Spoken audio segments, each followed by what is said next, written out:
नमस्कार, आर्या न्यूज देख रहे हैं आप। मैं हूं आपके साथ प्रियंका तिवारी। खबरों को विस्तार से जानेंगे।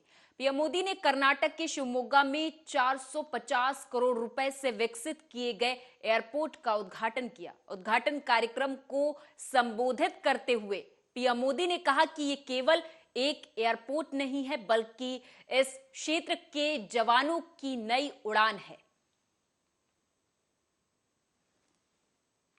कल्चर के साथ साथ शिवमोगा के एग्रीकल्चर की भी विविधता है। ये रीजन देश के सबसे उपजाऊ क्षेत्रों में से एक है। यहां जिस प्रकार फसलों की वैरायटी पाई जाती है, वो इस क्षेत्र को एग्रीकल्चर हब के रूप में स्थापित करता है। चाय, सुपारी, मसालों से लेकर भांति भांति के फल सब्जी हमारे शिवमोगा विस्तार में होते हैं। शिवमोगा के नेचर, कल्चर और एग्रीकल्चर को बढ़ावा देने के लिए एक बहुत बड़ी जरूरत यहां थी। ये जरूरत कनेक्टिविटी की है, अच्छी कनेक्टिविटी की है। डबल इंजन सरकार इस जरूरत को पूरा कर रही है। एयरपोर्ट के बनने से स्थानीय लोगों को सुविधा तो मिलेगी, देश विदेश के टूरिस्ट के लिए यहां आना आसान होगा। जब टूरिस्ट आते हैं तो वो अपने साथ डॉलर और पाउंड लेके आते हैं और एक प्रकार से रोजगार के अवसर भी उसमें ही होते हैं। जब रेल कनेक्टिविटी बेहतर होती है तो सुविधा और टूरिज्म के साथ साथ किसानों को भी नए बाजार मिलते हैं। किसान अपनी फसल कम कीमत में देश भर के मार्केट तक पहुंचाते हैं। साथियों, जब शिवमोगा, शिकारीपुरा,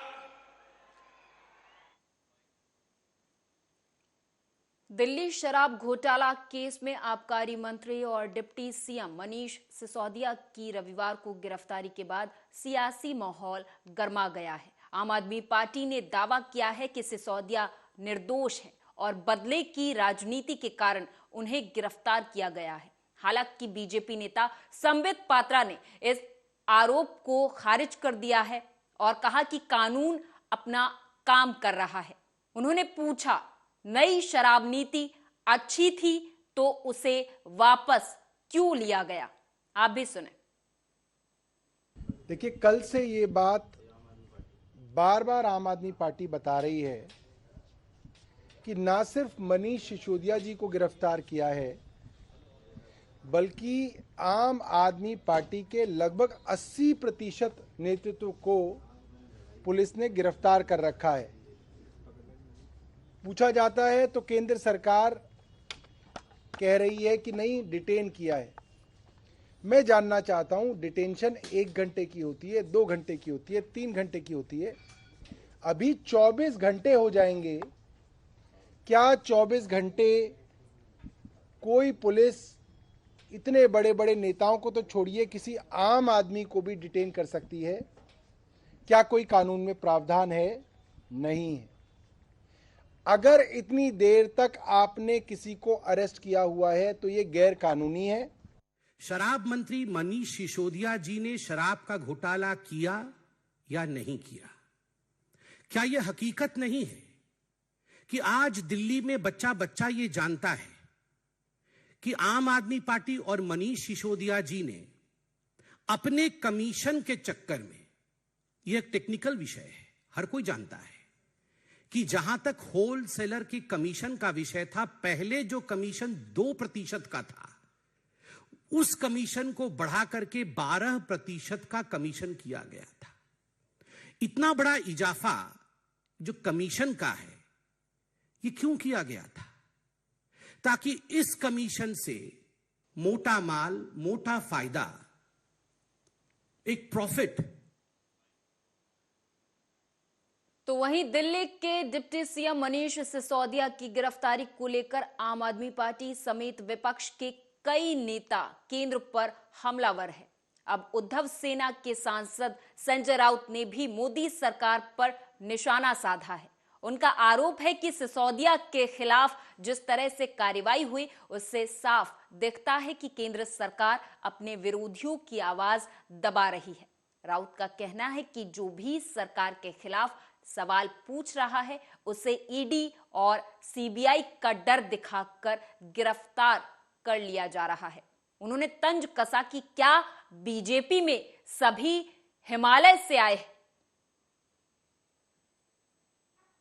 मनीष सिसोदिया जी के ऊपर जिस प्रकार से कार्रवाई हुई है, मुझे लगता है केंद्र सरकार अपने जो विरोधी है उनको इस प्रकार से उनका आवाज बंद करने की कोशिश कर रही है। चाहे महाराष्ट्र हो, चाहे दिल्ली हो, चाहे झारखंड हो, मैंने कहा कि वेस्ट बंगाल हो, जहाँ जहाँ उनकी सरकारें नहीं है, जहाँ जहाँ से सरकार को सवाल पूछे जाते हैं, उस सभी जगह पे सरकार ईडी और सीबीआई का दुरुपयोग करके अपने विरोधियों को एक तो जेल में डाल रही है या उनको सरेंडर करने पर मजबूर कर रही है। मनीष सिसोदिया हो या हमारे यहाँ अनिल देशमुख हो या मैं खुद हूँ, नवाब मालिक हो, क्या कांग्रेस अपने भारतीय जनता पार्टी में या सत्ताधारी पार्टी में सभी संत और महात्मे बैठे हैं क्या? साधु बैठे हैं क्या? हिमालय से लाए हुए सब यहाँ बैठे? इस देश को दर दिन लूटा जा रहा है। जीवन बीमा किसने लूटा है? State bank, Punjab national bank का पैसा किसने लूटा है? सबको मालूम है। सरकार के दोस्त है, उनके बारे में एक नोटिस तक नहीं जा रही है और आबकारी जो उनकी जो पॉलिसी है उस बारे में मनीष सिसोदिया को अरेस्ट कर दिया। ऐसे निर्णय सरकार के होते, कैबिनेट के होते, एक व्यक्ति के नहीं होते। लेकिन केजरीवाल जी और उनकी पार्टी, चाहे संसद हो, चाहे सड़क हो, चाहे मीडिया हो, सरकार से सवाल पूछ रही है। हम सवाल पूछ रहे हैं, पूरे देश से सवाल पूछ रहे हैं, राहुल गांधी सवाल पूछ रहे हैं। एमपी के मुख्यमंत्री शिवराज सिंह चौहान का बयान सामने आया, जिसके चलते उन्होंने कहा कि सरकारी भर्तियों में हमने ट्रांसजेंडर को भी पुरुष और महिला के साथ बराबरी का अवसर दिया है। वो भी इंसान हैं, उनमें भी भावनाएं होती हैं। इस ऐतिहासिक फैसले से उन्हें रोजगार के बराबर और समान अवसर मिलेंगे।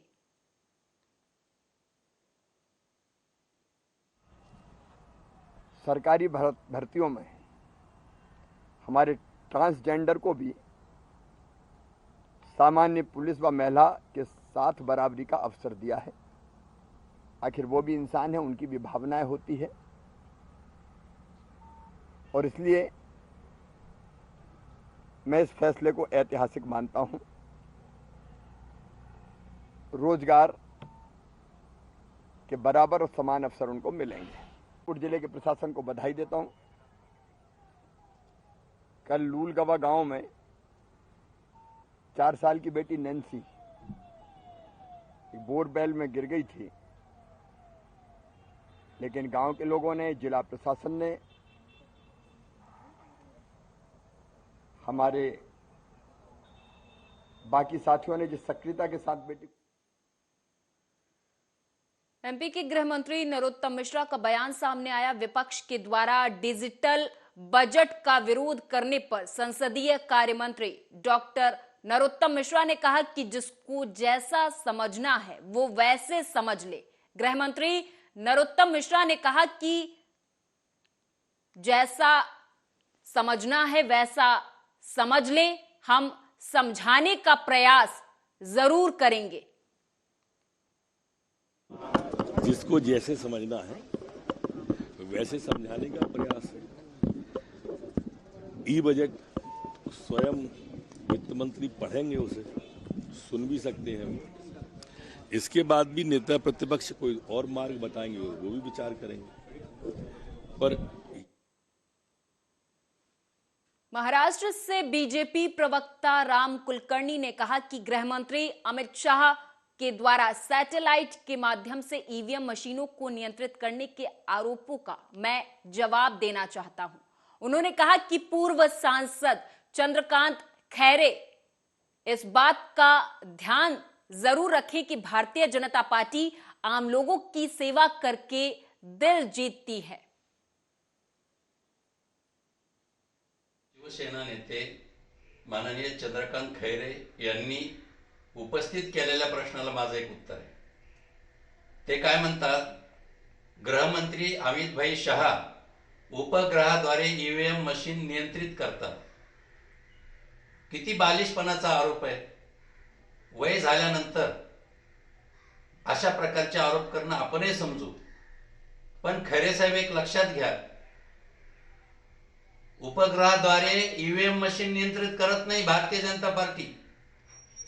सर्वसामान्य लोकांची सेवा करून, जनतेचे काम करून त्यांची मन जिंकती। रायबरेली में दबंगई का वीडियो वायरल हुआ है। यहां आलू खुदाई के दौरान बच्चों की लड़ाई बड़ों तक पहुंच गई और दबंगों ने दूसरे पक्ष को खेत में दौड़ा दौड़ा कर पीटा। खुदाई के दौरान इस्तेमाल होने वाले फावड़े का वीडियो अब वायरल हुआ है। अगर समय रहते अन्य लोग पकड़ नहीं लेते तो दबंग किशोरी को फावड़े से काट डालते। ये मामला डीह थाना इलाके के पूरे कुम्हारन हाजीपुर का है। यहाँ खेतों में आलू खुदाई का काम चल रहा था। उसी दौरान सोना सरोज के नाबालिग बच्चे खेल खेल में कुलदीप पटेल को आलू मार देते हैं, जिसकी वजह से बच्चों की लड़ाई बड़ों तक पहुंच जाती है। और इस दौरान ये जो तस्वीरें सामने आई हैं, दो पक्ष आपस में भिड़ गए।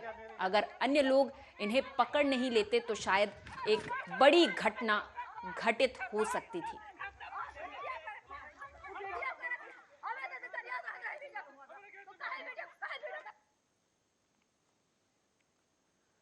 रायबरेली से खबर है, बताते चले कि एक बार फिर से पुलिस की लचर कार्यशैली का एक और नमूना सामने आया, जिसकी वजह से चोरों के हौसले इतने बुलंद हैं कि घर में घुसकर लाखों के माल पर हाथ साफ कर दिया और किसी को कुछ भनक भी नहीं लगी।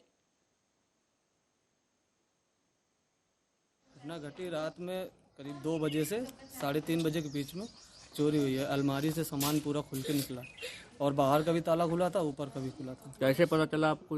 मेरी बहन उठी थी 3 बजे के आसपास, तब उसने देखा कि सामान ऐसे ऐसे चोरी, और मेरे रूम का जो बाहर से बंद हुआ था कुंडी, तो मम्मी जाके हमें जगाई, तब हम देखे कि क्या क्या चोरी हुई। और उसके बाद अगल बगल के लोगों को बुलाया, फिर उसके बाद 1-2 लोग और आए पुलिस वाले, बस वो फोटो वोटो लेकर चले गए। घटना घटी रात में करीब 2 बजे से 3:30 बजे के बीच।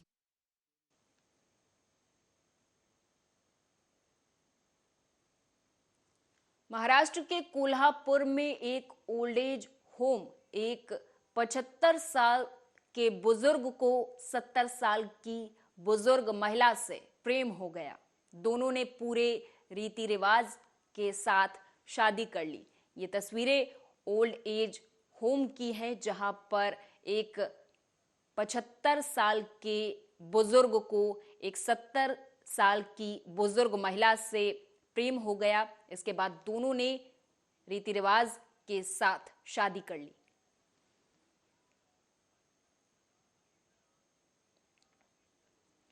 नवी मुंबई से खबर है, बताते चले कि विमल पेपर प्राइवेट लिमिटेड कंपनी के गोडाउन में भीषण आग लग गई। इस आग की जानकारी मिलते ही मौके पर फायर ब्रिगेड की 6 गाड़ियां मौके पर पहुंची और आग को काबू करने में जुट गई। इस घटना में किसी के घायल होने की कोई खबर नहीं है।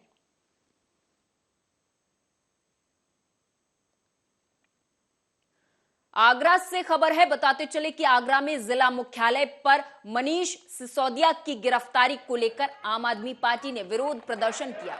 इस दौरान आम आदमी पार्टी कार्यकर्ताओं ने पीएम मोदी और अडानी के खिलाफ नारेबाजी की और सिसोदिया को छोड़ने की मांग भी की।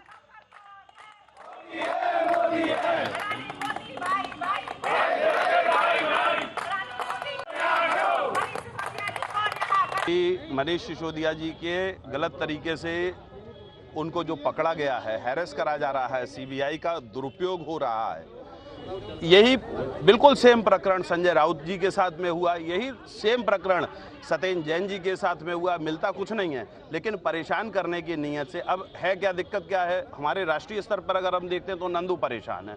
नंदू अडानी की चोरी को पचा नहीं पा रहा, वो सबके सामने उजागर हो गई। आम आदमी पार्टी प्रमुखता के संग तो ध्यान बटाने के लिए कुछ करना था, तो नंदू भाई ने ये काम एक नया निकाला। बहुत दिन हो गए थे कि मैं मगरमच्छ की कहानी सुना दूं, नाले में से गैस निकाल दूं, पानी में से बैठे बैठे ऑक्सीजन अलग कर दूं, तो अब ने एक नया काम सीबीआई भेज के अब इस प्रकार के कामों को करना था। तो नंदू भैया ने ये काम किया है, लेकिन इसका विरोध आम आदमी पार्टी खुले तौर पे, लोकतंत्र को बंधक कभी नहीं बनाया जा सका, और लोकतंत्र में लोकतंत्र की आवाज को दबाने का जो भी कुत्सित प्रयास करेगा, हम उसका खुले तौर से, खुले मन से इसका विरोध करेंगे।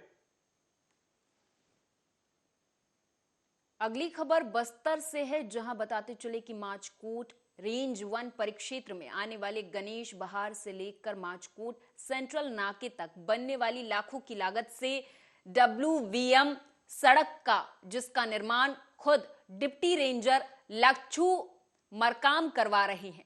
आरोप है कि सड़क निर्माण कार्य में डिप्टी रेंजर की तरफ से अवैध गिट्टी और मोरम का परिवहन वन भूमि पट्टा से किया जा रहा है। सड़क निर्माण कार्य में लगे वाहन को भी डिप्टी रेंजर ने अपने ही रिश्तेदारों से कहकर लगवाया है। इस संबंध में मुख्य वन संरक्षक बस्तर मोहम्मद शाहिद से बात करने पर उन्होंने कहा कि मामला संज्ञान में है, जो भी दोषी होगा उसके खिलाफ कार्रवाई होगी।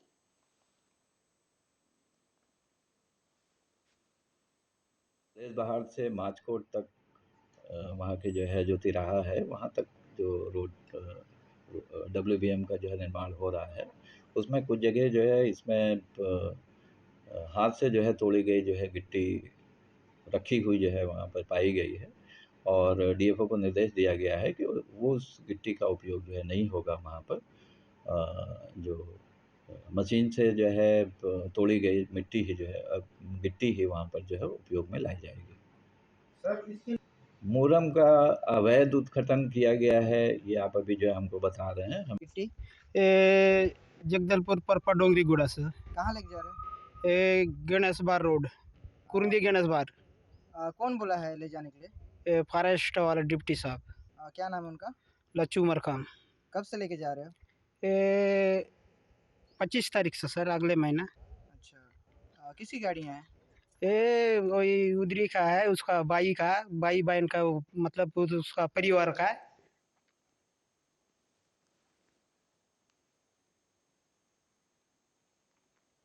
रायबरेली से खबर है, बताते चले कि रायबरेली में दिल्ली के डिप्टी सीएम मनीष सिसोदिया की हुई गिरफ्तारी को लेकर आम आदमी पार्टी के पदाधिकारियों ने राष्ट्रपति के नाम संबोधित ज्ञापन सिटी मजिस्ट्रेट को सौंपा। दिल्ली के डिप्टी सीएम सिसोदिया को गिरफ्तार कर लिया गया। गिरफ्तारी के बाद से नाराज आम आदमी पार्टी के कार्यकर्ताओं ने धरना प्रदर्शन करते हुए कलेक्ट्रेट में घेराव किया, जहां जिलाधिकारी माला श्रीवास्तव के माध्यम से राष्ट्रपति के नाम एक ज्ञापन सौंपा है। ज्ञापन में जल्द से जल्द रिहाई की मांग की गई है। रिहाई न किए जाने पर विशाल धरना प्रदर्शन की चेतावनी भी दी गई है। राममोहन श्रीवास्तव, आम आदमी पार्टी का फाउंडर हूं यहाँ का, और आम आदमी पार्टी पैदा करने में आप क्या मीडिया जगत नहीं जानता कि मेरे आंदोलनों से ऐसा रीला है। मैंने 12-12 दिन 13-13 दिन के आंदोलन किए, इसलिए आंदोलन किया था कि देश बदलेगा, कुछ बदलेगा। लेकिन आज ऐसा लगता है कि जिस देश को बदलने के लिए मैंने 13 दिन और 10 दिन के आंदोलन किए, आज उन आंदोलनों का परिणाम ये हो रहा, देश अधोघोषित इमरजेंसी की ओर जा रहा है कि आप जिसके खिलाफ चाहेंगे, जो आपकी बात नहीं मानेगा, उसके खिलाफ ईडी लगा देंगे, CBI लगा देंगे, जांच एजेंसियां लगा देंगे। एक चुने हुए उप मुख्यमंत्री, दिल्ली के उप मुख्यमंत्री मनीष सिसोदिया को जेल भेज दिया, जिसने शिक्षा की जगत में जिसके स्कूल अमेरिका, फ्रांस, यूरोप के देश देखने आते हैं, और मनीष सिसोदिया को इन्होंने जेल में डाल दिया। क्या मांग है आपकी? मांग हमारी है कि उनको तत्काल रिहा किया जाए। अगर मनीष सिसोदिया को रिहा नहीं किया गया, हम सड़कों पे आंदोलन करेंगे। सीहोर जिले की इछावर पंचायत के ग्राम फांगिया में करोड़ों रुपए के खर्च के बावजूद दर्जनों परिवार आज भी जल की समस्या से जूझ रहे, जबकि यहां 1,07,00,000 रुपए की लागत से नल जल योजना का निर्माण किया गया है, जिसमें कई वार्डों में कागज पर नल का शुद्ध जल दिखाया गया है। इसकी हकीकत जब गांव के महुआवाली में नल जल योजना की पड़ताल की गई तो देखने को कुछ और ही मिला, जहां पर हैंडपंप तो लगे हैं लेकिन उनमें पानी नहीं आ रहा। लेकिन वो कहता कि हमारे पास इसका बजट नहीं है, हम कहां से देंगे। फिर हम मंत्री के पास गए तो मंत्री जी ने कि जाओ हो जाएगा तुम्हारा काम। ये 3, 4, 5 महीने से तो ये पड़ा है, बर्मा बिगड़ा हुआ निजी साधन से हम ला रहे हैं पानी। ये भाई बहन परेशान होती है, 4 बजे रात से पानी भरने जाती है और बिजली हमारे पास आती नहीं, कभी डोरी टूट जाती है, कभी। यहाँ पे पानी की क्या समस्या? बहुत परेशानी है। कहाँ से लेके आना पड़ता तुम्हें पानी? अभी दूर से लाना पड़ना और कहीं। तो तुम्हारे गांव में तो नल जल योजना है ना? अभी कहीं भी नहीं है हमारे गांव में। अच्छा, उधर गांव में, इधर तो है ही नहीं। इधर नहीं कुछ भी? और बिजली लाइट भी नहीं। पानी कहाँ से लेके आती हो फिर? पानी लाई के किधर वाहन में से। एमपी के रतलाम में मायरा फाउंडेशन का उद्देश्य है कि कोई भी गरीब भूखा ना सोए और हर गरीब को तन ढकने के लिए कपड़े मिले। इसी के चलते एमपी के रतलाम में स्थित जावरा के प्रसिद्ध हुसैन टेकरी पर हर साल की तरह इस बार भी महफिले मिलाद का आयोजन किया गया, जहां मायरा फाउंडेशन ट्रस्ट और फातिमा फाउंडेशन की तरफ से जरूरतमंदों को राशन वितरित किया गया। मेरे लबों को महकता गुलाब कर देगा और हथेलियों की लकीरों पे एतबार न कर, हथेलियों की लकीरों पे एतबार न कर। और इस बुलेटिन में मेरे साथ बस इतना ही। आप देखते रहें आर्या न्यूज।